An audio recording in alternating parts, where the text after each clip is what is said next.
మన VVIT university, absolute discipline, absolute education.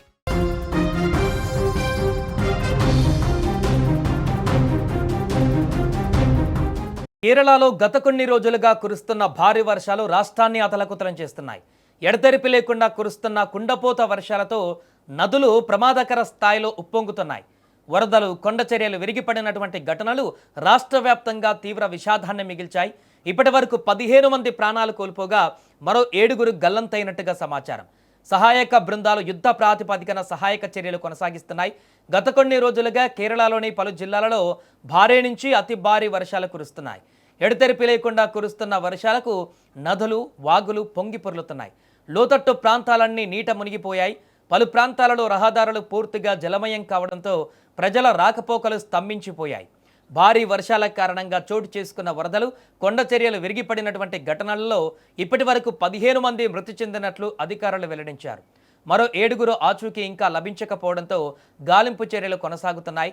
మృతుల్లో మలప్పురం జిల్లాలో 4, కొట్టాయం జిల్లాలో 3, ఎర్నాకులం, కొల్లాం జిల్లాలలో 2 చొప్పున, ఇడుక్కి, కన్నూర్, కోజికోడ్ జిల్లాలలో ఒక్కొక్కరు చొప్పున ప్రాణాలు కోల్పోయినట్లుగా సమాచారం. ఇక ఈ ఘటనలు రాష్ట్ర వ్యాప్తంగా తీవ్ర విషాదాన్ని మిగిల్చాయి. భారీ వర్షాల ప్రభావంతో వందలాది ఇళ్లు దెబ్బతిన్నాయి. అనేక కుటుంబాలు నిరాశ్రయులయ్యారు.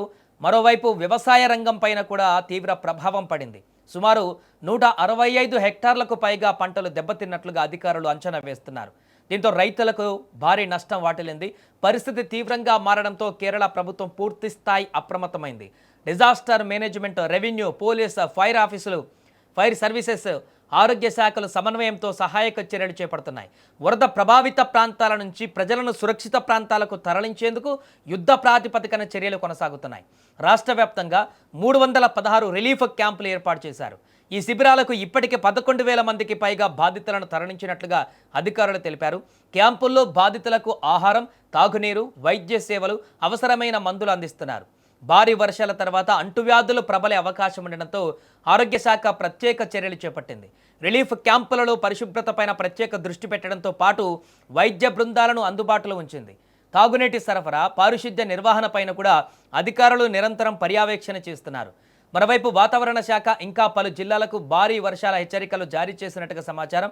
ప్రజలు అత్యవసరమైతే తప్ప బయటకు రావద్దని, నదులు, వాగులు, కొండ చర్యలు ఉన్న ప్రాంతాలకు వెళ్లకుండా అప్రమత్తంగా ఉండాలని అధికారులు సూచిస్తున్నారు.